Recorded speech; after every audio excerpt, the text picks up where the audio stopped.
que tinham descido de Jerusalém diziam: Baal-Zebu está nele. É pelo príncipe dos espíritos malignos que ele expulsa os espíritos malignos. Mas Jesus os chamou e por parábolas lhe disse: Como pode Satanás expulsar a Satanás? Porque se um reino está dividido contra si mesmo, tal reino não pode subsistir.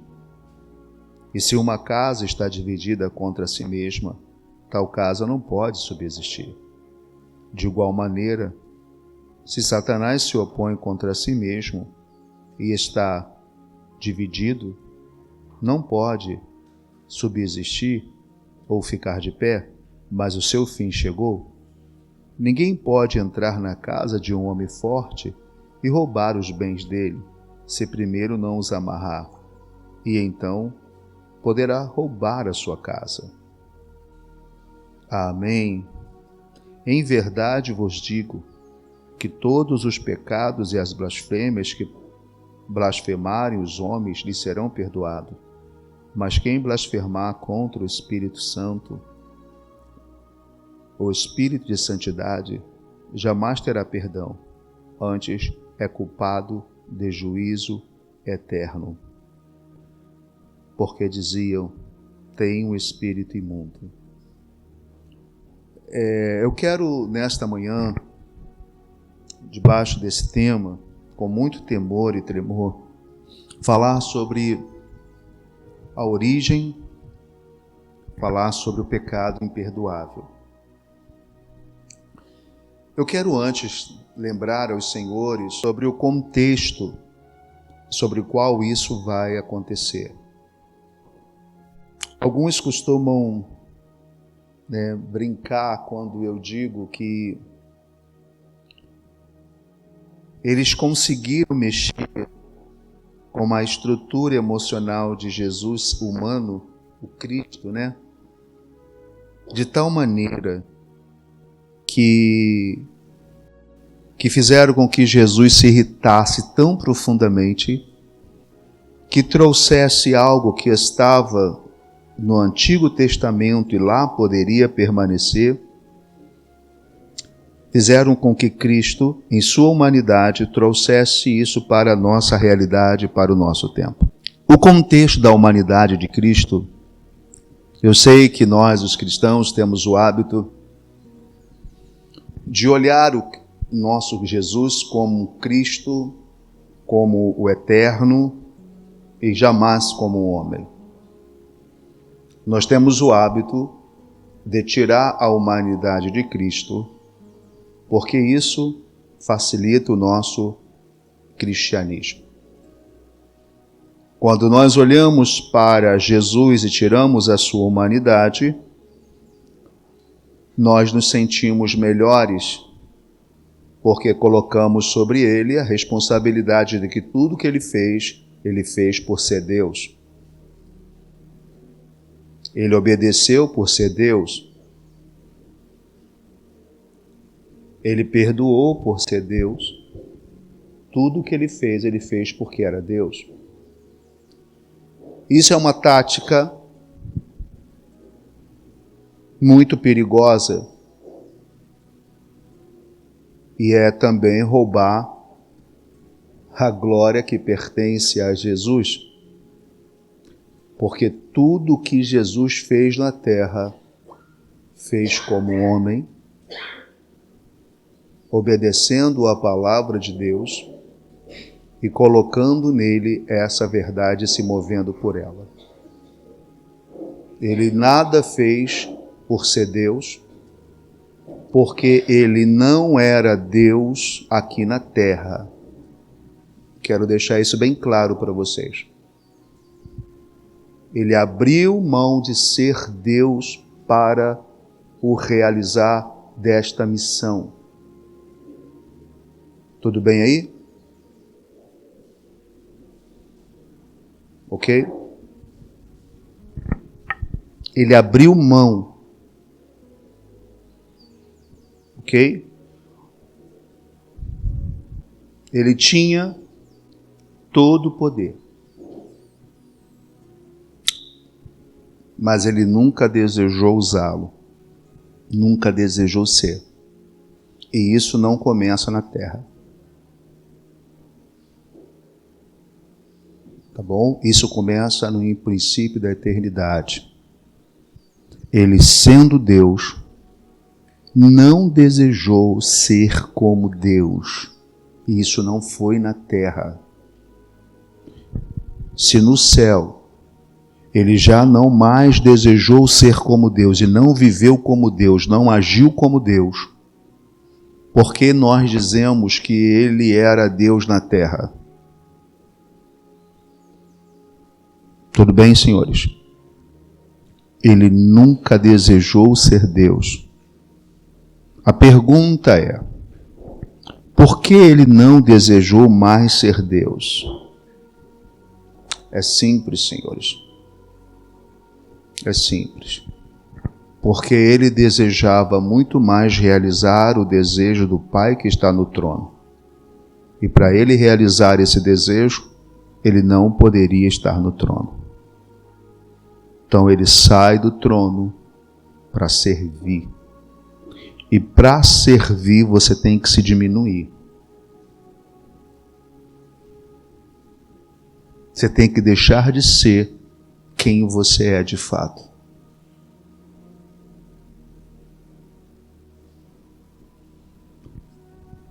Se você for quem você é, você jamais irá servir com o propósito de servir. Você imagina um presidente da República servir uma santa ceia sendo o presidente da República? Você imagina isso? Para você servir alguém, você tem que deixar de ser quem você é. Em grande escala ou pequena escala, não importa. A vaidade sempre vai reinar em quem você é.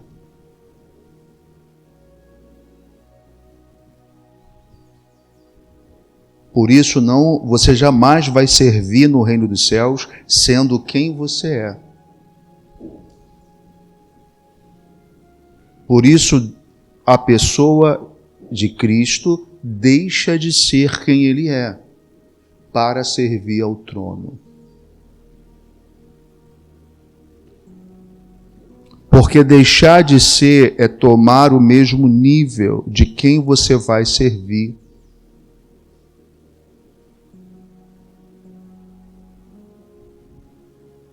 Paulo usa uma expressão, me fiz de louco. É nesse sentido que ele está dizendo. É de me deixar de ser, se desconstruir para construir o outro. É nesse cenário, nesse sentido, que ele está dizendo que se fez de louco para ganhar os loucos e assim ele segue o Evangelho. Tudo bem? Então o nosso Jesus, ele vem, ele deixa de ser, porque para nos alcançar, ele jamais nos alcançaria sendo quem ele é de fato. Não teríamos condições de entendê-lo, compreendê-lo, pela sua natureza grandiosa e maravilhosa. Então ele se diminui, ele deixa de ser, ele chega ao nosso nível. Assim como um dia nós o veremos como ele é e seremos como ele é, ele fez em si mesmo para nos alcançar. Ele inverteu tudo isso e se fez como nós. Assim como nós somos, ele se tornou. Assim como nós éramos, ele se fez para estar no meio de nós. É por isso que o oposto vai acontecer para estarmos no meio dele.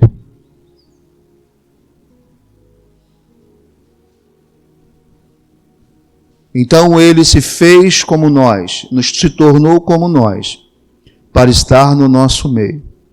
Não de forma soberba, não de forma vaidosa, mas de forma simples e humilde, sem formosura e sem aparência. Poderia ter escolhido uma família milionária, escolheu a mais pobre para ser gerado, mesmo sendo Deus. E veio nos trazer o caminho da fé, nos oferecida pelos profetas, em si mesmo, não como Deus. Jesus não curou cego, Jesus não curou paralítico, porque era Deus. Não. Porque ele creu na promessa de retornar, se ele não fosse derrotado na terra. A única diferença é que Cristo não foi gerado de forma como nós. Nós temos pai e mãe. Jesus só teve mãe. Essa é a diferença. Então, nesse cenário, nós dizemos que ele tem uma natureza divina, mas ele não assumiu essa natureza na terra. Porque senão ele seria o maior mentiroso da história. Porque viver na terra como Deus, aí é mole demais, irmão. Ser fiel como Deus na terra é muito fácil. Então ele seria o maior mentiroso da história. E ele não é. Então, Cristo, ele é gerado no ventre, todos sabem. Vamos para vocês entenderem a razão pelo qual aquele povo trouxe essa desgraça à existência para o nosso tempo, porque conseguiram tirar Jesus do sério. Pela segunda vez. Pode falar. Quando o Senhor estava falando sobre Jesus não veio como Deus, né? O Senhor me fez lembrar do versículo de Tiago 1, que vai dizendo que Deus não pode ser tentado. Então, se Jesus tivesse vindo como Deus, parabéns. Ele não seria tentado no deserto. Parabéns, muito bom, excelente. É isso aí mesmo. Como Deus, ele jamais poderia sofrer o que ele sofreu, principalmente esse atentado contra a sua natureza. Porque a natureza de Deus já está completamente solidificada, personificada e divindada. Não. Claro que não. A única forma dele ser tentado no deserto é porque a natureza dele poderia ser modificada, o propósito dele poderia ser alterado, mudado. Não, mas foi muito perfeito, obrigado, somou demais. Porque às vezes a gente ouve essa palavra e fica meio... Mas tem um versículo que fala sobre isso, então se a gente juntar tudo, a gente vai ter a confirmação de que realmente Jesus veio como homem e não como Deus. Como homem, completamente como homem. Tá? Se você acredita nisso, joga isso fora, isso é desonrar muito a Deus, tá? Isso é realmente tirar toda a glória na pessoa de Cristo. Tá bom? Por isso que Jesus é o caminho. A verdade desse caminho, a vida que esse caminho gera. Então ele é o caminho, a verdade e a vida. Tudo nele, por ele e para ele exclusivamente, tá bom? Então vamos para o contexto para vocês entenderem a razão do pecado imperdoável, tá?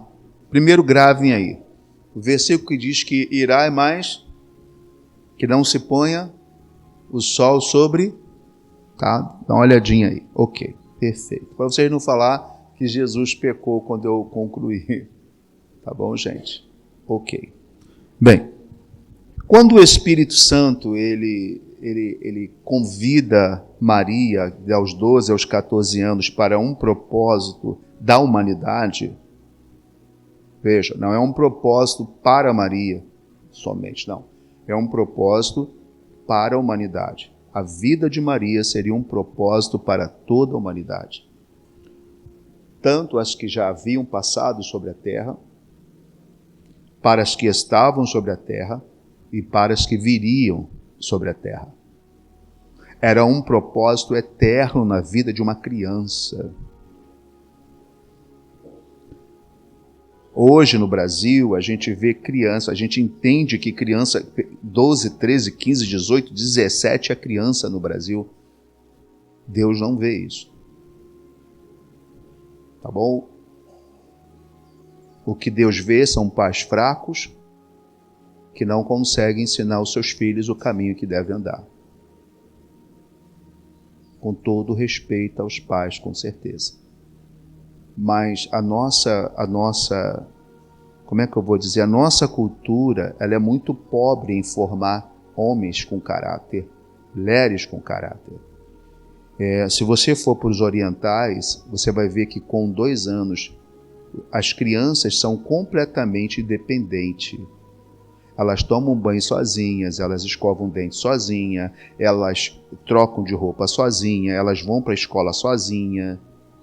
Eu estou falando com 2 anos de idade, tá bom, gente? Elas levantam da cama, arrumam a sua cama, elas se vestem sozinhas, os pais facilitam tudo, mas levam elas a ser independentes na forma de pensar e na forma de agir. Eu estou falando da cultura oriental.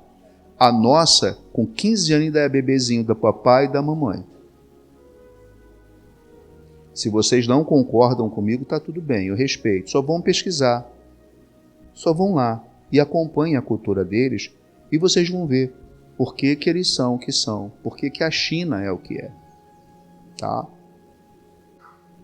Os judeus também têm a mesma cultura, tá bom? De desenvolver essas habilidades individuais, de ensinar os filhos o caminho em casa, aprender a estudar, a ler, escrever em casa, sobre a fé em casa.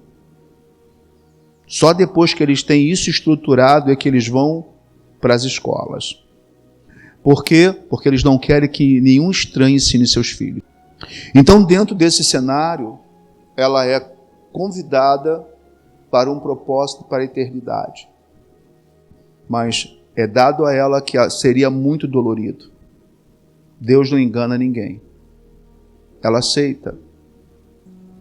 Depois disso, a vila em que ela morava, que cabia no máximo 400 pessoas, alguns estudiosos dizem que não chegava a tudo isso, mas isso não importa, onde todos se conheciam, a vida de Maria passou a ser um inferno, porque quando ela engravida, o esposo não estava presente. O esposo estava fazendo o seu dote. Então isso de alguma forma vazou. Por mais que ele tentou protegê-la, quando o anjo traz essa notícia e alerta ele para que ele não fizesse o bem que ele queria fazer, porque iria ser mal. Ele não queria que ela fosse apedrejada, não queria que ela morresse, por isso ia assumir toda a culpa. Mas não era isso que Deus queria. Deus não queria que ele assumisse culpa nenhuma. Deus queria que ele estivesse do lado dela. Então, a ideia dele é, se eu fugir, todos vão saber que eu fiz isso. Então, ela não seria apedrejada, a honra dela seria protegida, e ele levaria toda a fama, e ele não voltaria mais para ali. Era bom para ele, para ela? Na cabeça dele era a única coisa boa que ele poderia fazer. Então o anjo visita e desfaz esse pensamento no seu coração, dizendo, cara, ela não fez nada contra você. Isso é obra de Deus. Então ele entende e permanece. Tudo bem. Porém, José passava o tempo trabalhando como carpinteiro. E ele era muito requisitado porque ele era um dos melhores da região, se não o melhor. Até Herodes o convidava e o convidou para ser um dos construtores principais da sua casa, do seu reino, do seu palácio. E trabalhava muito. E carpinteiro nesse tempo, gente, não mexia com madeira. Era muito raro. Eles trabalhavam muito mais com pedra. Tá? Então, enquanto ele trabalha, Maria tem que conviver nessa comunidade. Então, Maria, arrumaram um amante para Maria, o nome dele era Pantera. Escreveram esse nome em todos os lugares. Era um soldado romano que, segundo a comunidade, enquanto José estava trabalhando dote, ele visitava Maria.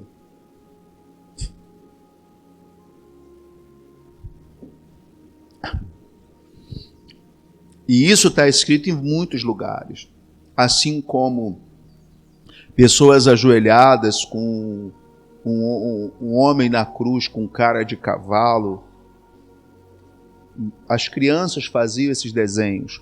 Crianças que não eram judias, que não eram, que não professavam a mesma fé, ou que não creram em Jesus. E os pais passaram isso para os filhos.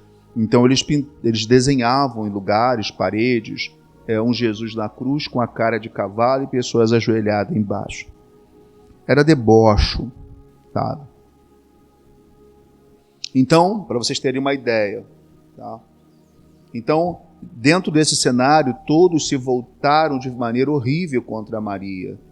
Onde ela passava, as pessoas cuspiam, as pessoas queriam tacar pedra, né? E fora as palavras de baixo escalão que ela tinha que ouvir sempre.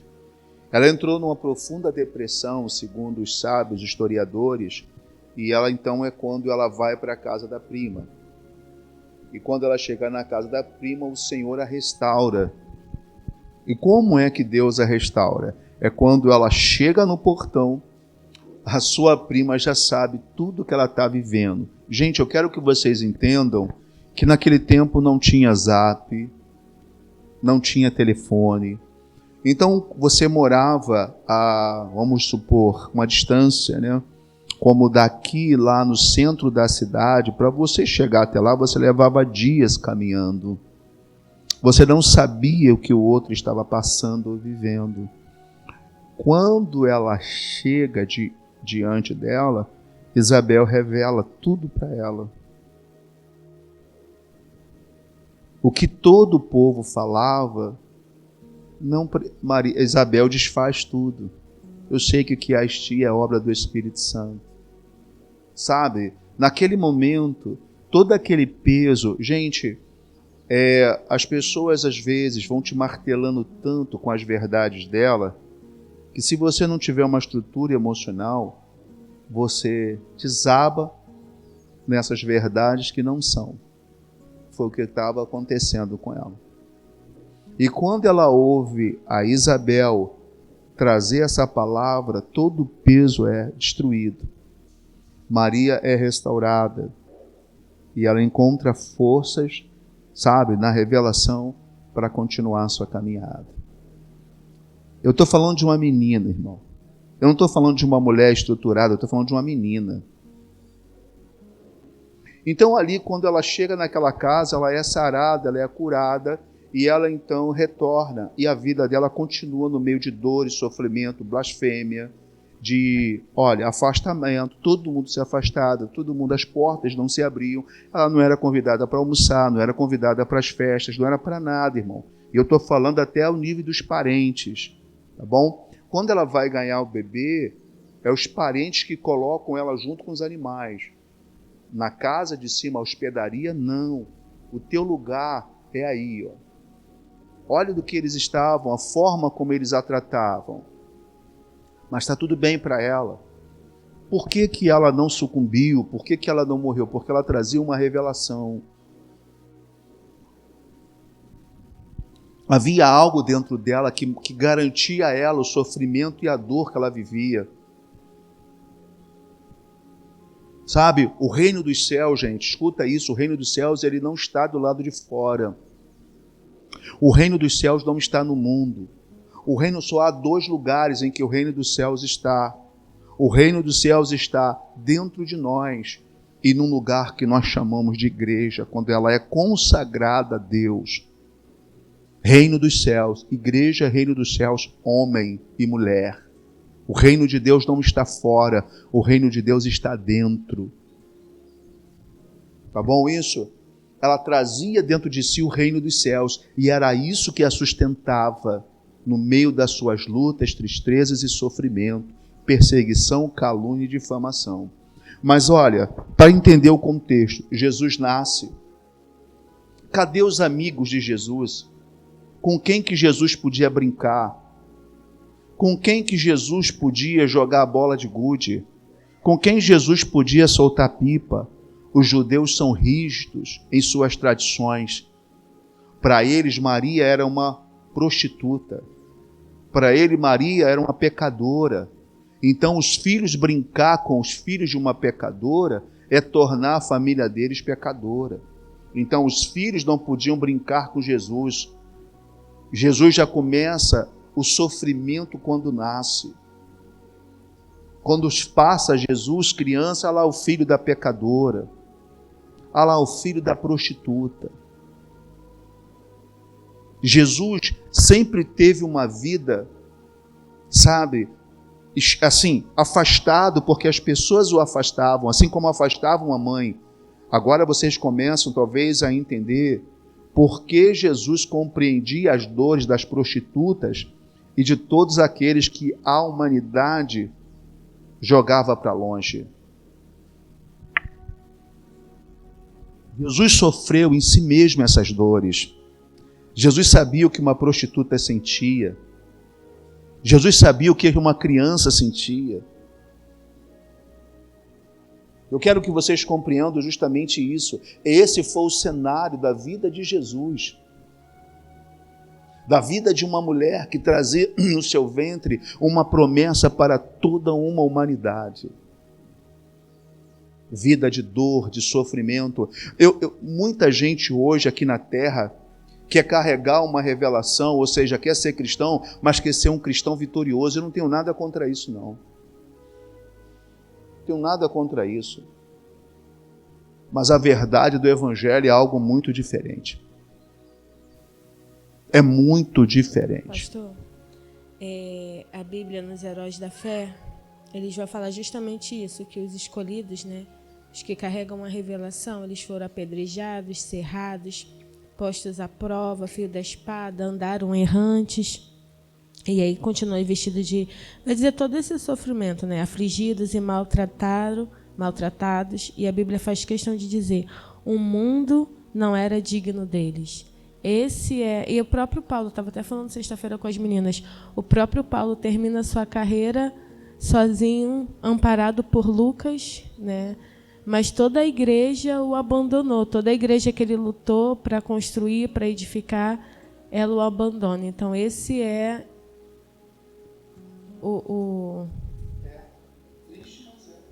porque você não vai concordar com o mundo e você não vai andar com o mundo e isso incomoda, isso, não sei. Aquilo que eu falei, eu vou repetir para vocês. Diferente da igreja é aquele que carrega a revelação. Aquele que carrega a revelação é um instrumento para levantar a igreja. Mas ele não é a igreja. Ele é o que traz a revelação para sustentar a igreja de pé. É por isso que a Bíblia fala, se não houver profecia, o povo, ele está falando, se não houver aquele que carrega a revelação, profetizando para a igreja.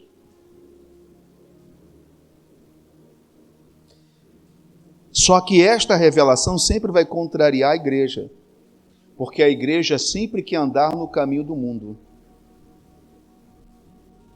Que o próprio Jesus, ele veio para os seus e os seus os rejeitaram. Sempre. Gente, isso é espiritual. Tá? Isso é espiritual. Vocês podem observar que Paulo ficou anos falando a mesma coisa, mas é muito difícil para que o povo consiga entender essa mesma coisa sendo falada durante anos.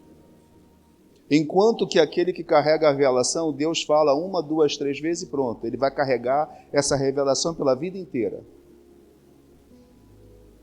Mas a igreja tem dificuldade de entender e carregá-la dentro de si. Paulo, você vai ver, Paulo recebeu a revelação, caiu do cavalo e nunca mais deixou ela. Ele falou dessa mesma revelação 1 milhão de vezes.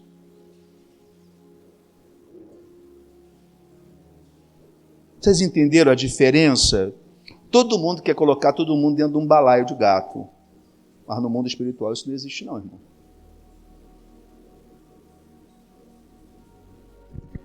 No mundo espiritual, Satanás, ele te atropela ou ele se curva. Não pelo que você é, mas pelo que vê dentro de você. É essa geração, né, que está crescendo, está continuando a viver sem fé. Que quer dizer que todo mundo é importante. Todo mundo, porque é igual você vai ver, é um jogo de futebol. As crianças que ganham, ganham medalhas. Que perdem, ganham medalhas. Ou seja, todo mundo é igual. E aos olhos de Deus não é assim. Não vai ser.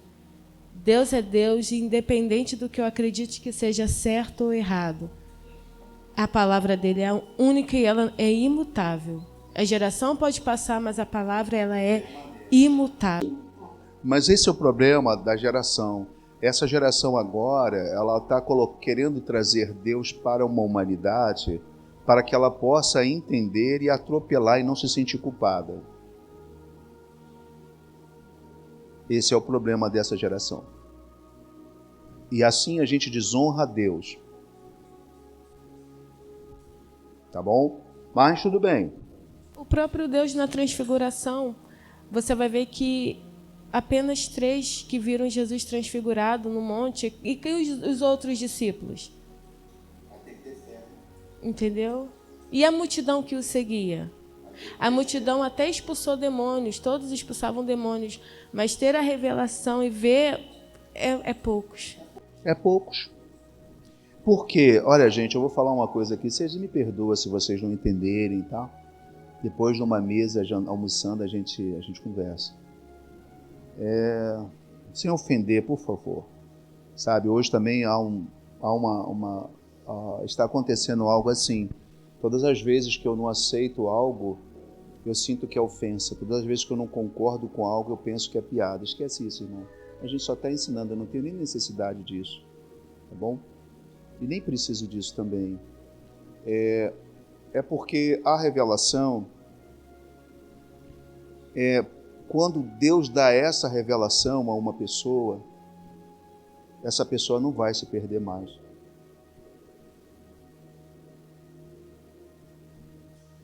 Vocês entenderam? É por isso que eu discordo e concordo com uma vez salvo, salvo para sempre. Eu parto ela no meio, porque ela tem sentido e ao mesmo tempo ela é violenta. Mas quando você vai para as Escrituras, você entende que o Senhor poupa alguns, não dando a eles essa revelação.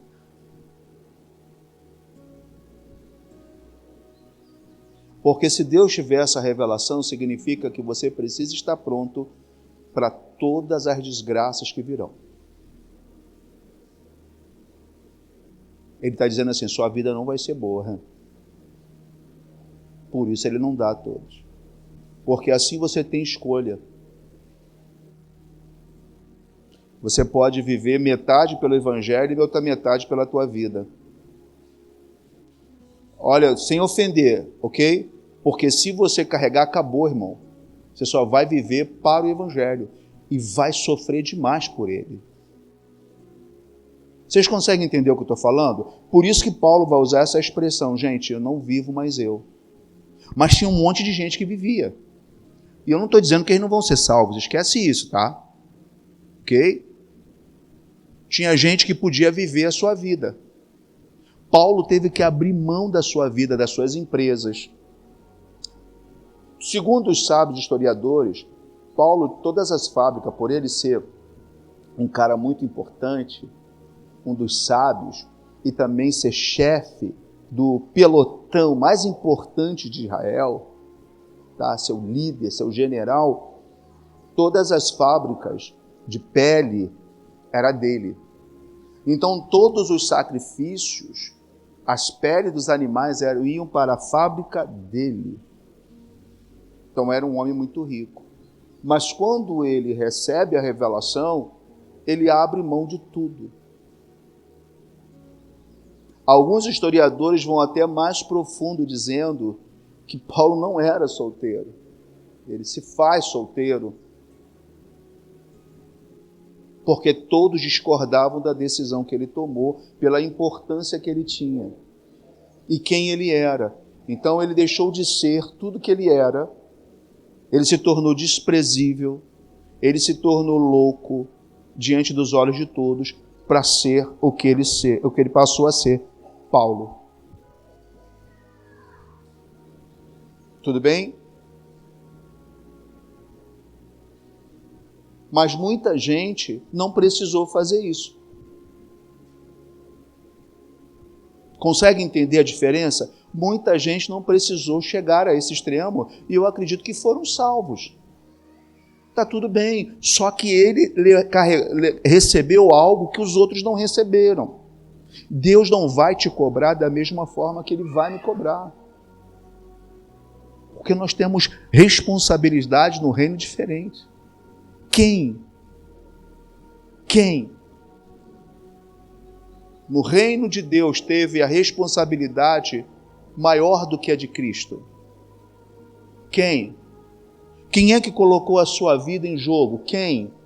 Quem é que deixou de ser, diminuiu e quase perde a salvação? Quem? Ninguém. Por isso que Deus vai falar para ele, olha, eu tiro a minha coroa, mano, coloco sobre a tua. Não há nenhum outro nome, nenhum. O teu nome é o maior de todos os nomes. Por isso ele vai também fazer a declaração que o menor, que o último, porque ele era o primeiro, ele se tornou lá, foi lá para o final, foi o último, porque ele sai do trono, se torna homem, ele sai da fila, da primeira fila e vai para o último, por isso ele fala, o último será? Pastor, e também tem um detalhe, se a gente for olhar para a liderança de Moisés, o povo respondia à liderança de Moisés, o povo respondia à liderança de Davi, mas Davi, Moisés e todos os outros respondiam ao próprio Deus, e isso tem um peso muito grande. E a Bíblia também ela é muito clara, tem, assim, é tão nítido, né? E a gente às vezes não quer ou não consegue enxergar essa eleição que Deus faz, né? É o que a gente estava até também falando em Romanos 9, que a Bíblia vai dizer que Deus escolheu um e rejeitou a outro antes que um tivesse feito coisa boa ou coisa má. Deus já havia escolhido, para que ele também não acreditasse que fosse salvo por suas obras, que ele fosse escolhido por suas obras, mas porque Deus escolheu. E é um princípio da Bíblia Sagrada, eu querendo aceitar ou não. O escolhido, ele responde ao Senhor. Ele não responde aos seus liderados, ele não responde a B ou C, ele responde a Deus. Se eu não conseguir identificar essa diferença, eu vou estar pecando contra Deus. Miriam não identificou. Miriam se levanta contra Moisés e Deus, Deus responde Miriam. E esse Deus, ele não mudou. Você sabia que o Senhor, ele testou o coração de Moisés? Na verdade, não era o propósito de Deus matar o povo. Olha bem, por favor. Mas Deus, na sua infinita sabedoria, ele queria saber o que estava no coração de Moisés, assim como ele levou o povo ao deserto para saber o que havia no coração do povo. O povo é o povo, Moisés é Moisés. Olha bem, por favor, não é para ofender, mas o povo é o povo, Moisés é Moisés. Deus não tem compromisso com o povo. Está claro isso, gente? Deus só tem compromisso com o líder. Tá bom? Porque o povo sempre vai fazer o que quer. O líder sempre vai fazer o que Deus quer. E por isso ele sofre mais. Então Deus não tem. Por isso é que Deus ele vai falar algo para testar o que há no coração de Moisés. Ele vai falar, Moisés, é o seguinte, olha só, se houvesse vaidade no coração de Moisés, Deus saberia na hora, Bia. Ele fala assim: eu vou destruir o povo e vou começar um novo povo a partir de você. Se ele fosse vaidoso, se ele se sentisse o cara, o que ele fala? O que ele falaria? Você entende? Mas naquela hora, ele parou, olhou para a sua vida, olhou para os seus filhos e viu as desgraças que ele tinha.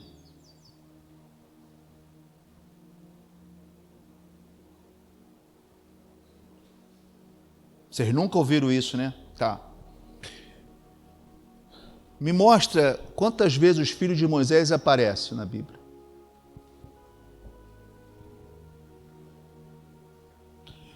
Quantos anos Moisés ficou sem ver a mulher e os filhos? Alguém sabe aqui? Ah, glória a Deus. E ficou boladão quando o sogro a trouxe.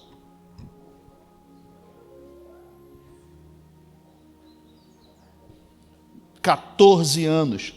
Por quê, irmão? Por quê? Porque não queriam andar com ele no deserto.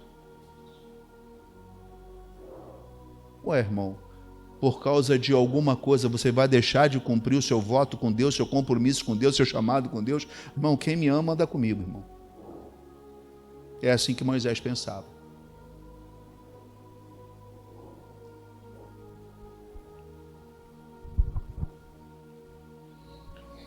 Mas criança pequena, não, vou ficar no deserto com meu marido, criança pequena, um calor.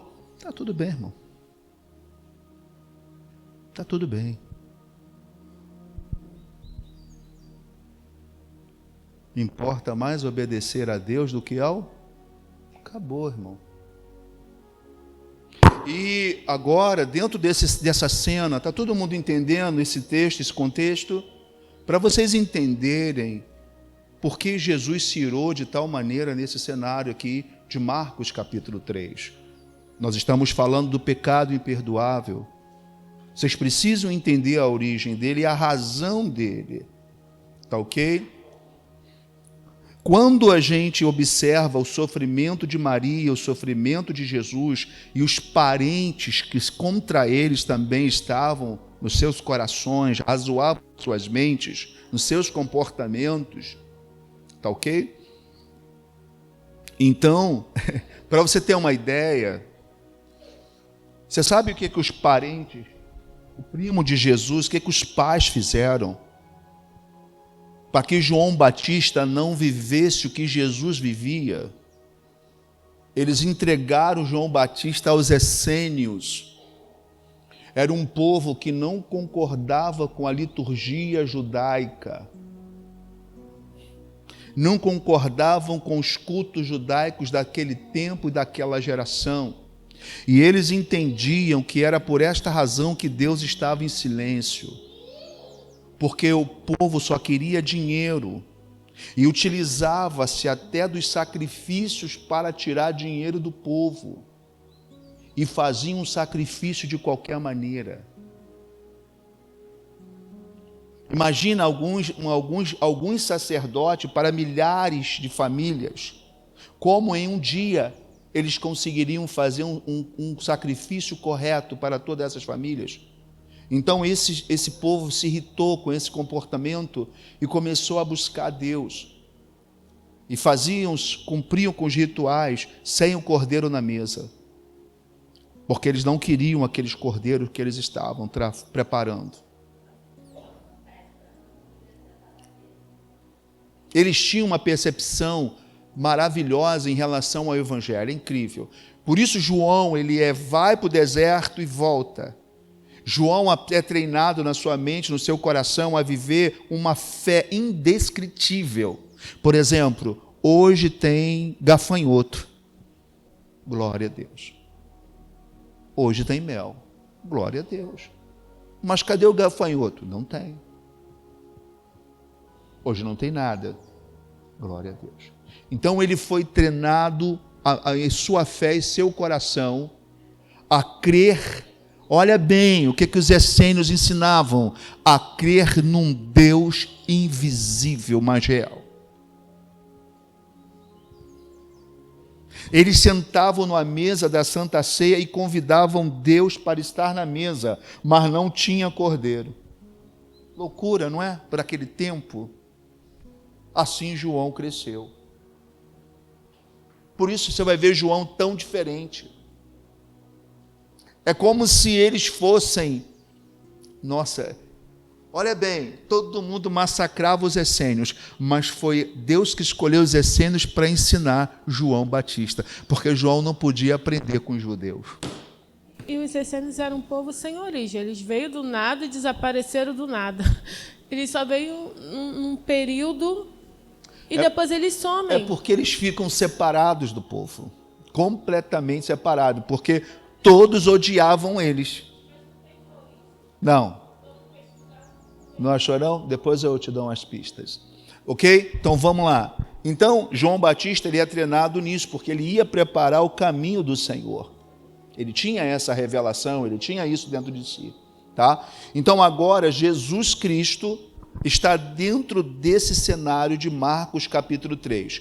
Agora vocês vão entender por que Jesus começa a pregar e a ensinar, e toda a família se reúne, veja, para dizer o quê? Pô, ele está maluco, cara. Esse cara sofreu tanto na vida, ele e a mãe rejeitada, a mãe apedrejada, o filho sem ninguém para brincar, que ele está alucinando. Ele criou agora na sua cabeça algo que é para acolher quem sofre.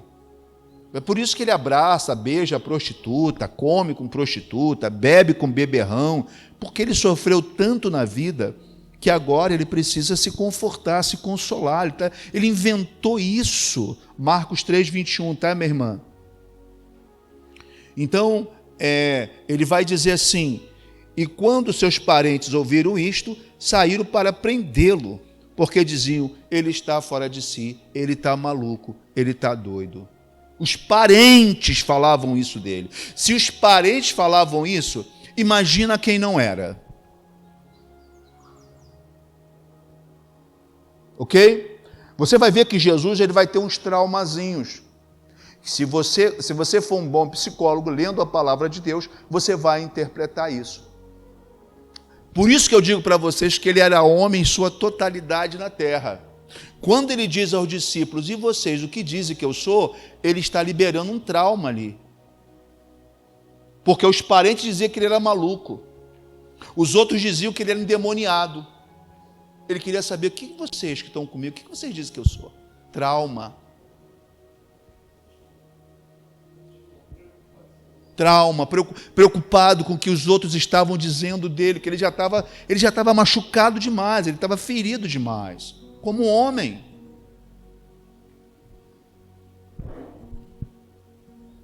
Porque todo mundo quer falar do outro como se o conhecesse. Todo mundo, mas o mais engraçado que é Mateus 7:2. Alguém aí que tiver com o microfone, lê para mim.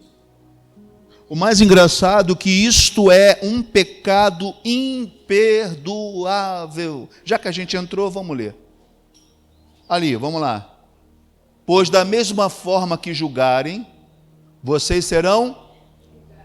A medida com que medirem será usada como medida para...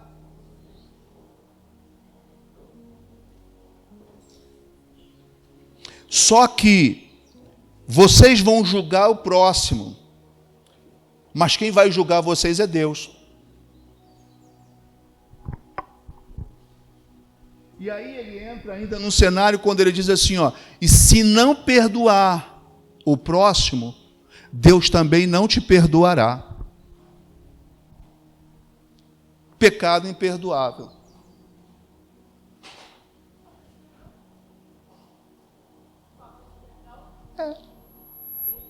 Simples assim. Por que isso, gente? Porque ele está falando isso não é para o povo lá fora, ele está falando para a igreja. Porque se isso acontece dentro de uma igreja que ouve a palavra de Deus, significa que você é desobediente. Significa que você está resistindo à palavra de Deus que você ouve. E assim, gente, interessante, porque toda a história da humanidade é a gente pecando contra Deus. E a igreja Senhor, não é Deus... parte do mundo.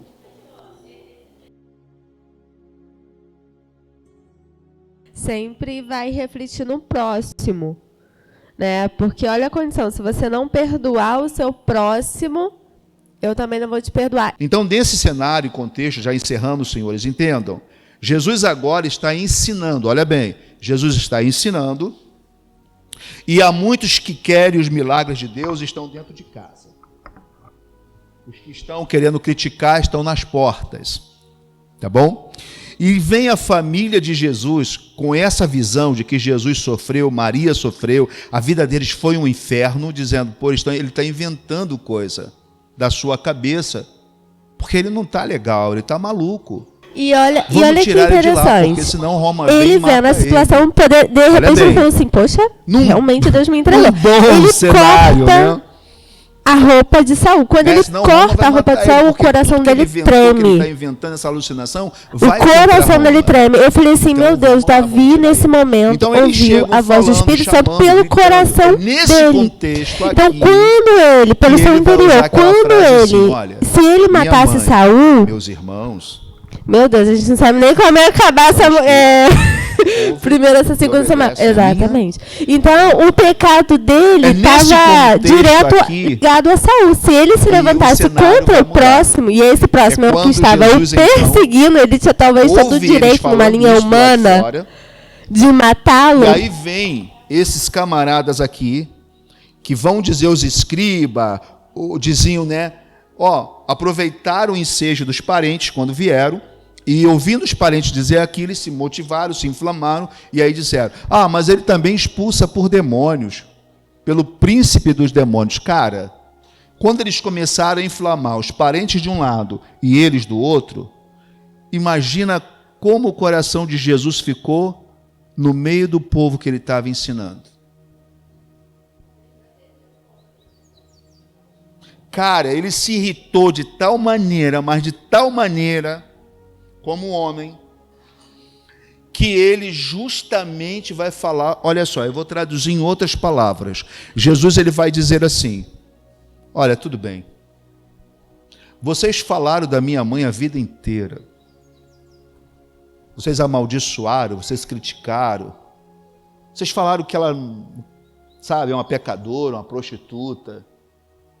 Vocês falaram de mim a vida inteira. Me chamaram de filho de prostituta. Está tudo bem, irmão. Falaram do meu pai. Está tudo bem. Mas agora, cara, eu estou de saco cheio. Chega. Vocês falaram do meu amigo. Vocês falaram do Espírito Santo. Porque eu não sou ninguém, eu não posso fazer nada se não for por ele. Vocês falaram da minha mãe, do meu pai, falaram de mim. Agora chega, meu irmão. Estou de saco cheio de vocês. A partir de hoje, acabou. Todos os pecados serão perdoados, menos os de vocês. Esse pecado é imperdoável. Pronto. Amaldiçoou todo mundo. Aí alguns pastores lá na convenção falaram, você é doido, cara. Jesus amaldiçoou. Eu falei, amaldiçoou. Porque isso para mim é maldição. Era algo que estava já encoberto, e ele tirou a coberta e trouxe, e colocou diante de todos, e fez com que eles caíssem nesse pecado. Ou seja, ele estava dizendo, o Espírito Santo que veio para perdoar todos os pecados na minha pessoa, esse não vai perdoar. Mas ele não veio para perdoar todos os pecados também? Mas ele se recusou a perdoar esse. O que eu posso fazer? Ele é Jesus, ele é Cristo. Na sua humanidade lançou a palavra. Essa palavra vai ter que ser cumprida. Alguém aí comigo? Mas ele só fez isso na sua ira. Se lembra quando ele se ira e entra no templo com chicote, bate em todo mundo, quebra tudo? Tudo bem, gente, foi físico, está tranquilo. Mas aqui não, aqui ele foi no espiritual. Aqui ele arrasou de verdade. Aqui ele abriu uma oportunidade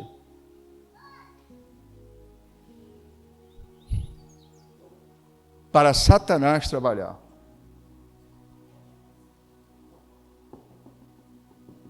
E fazer com que o povo de Deus não alcançasse a salvação por entrar dentro desse pecado. Porque agora existe um pecado que Deus não pode perdoar.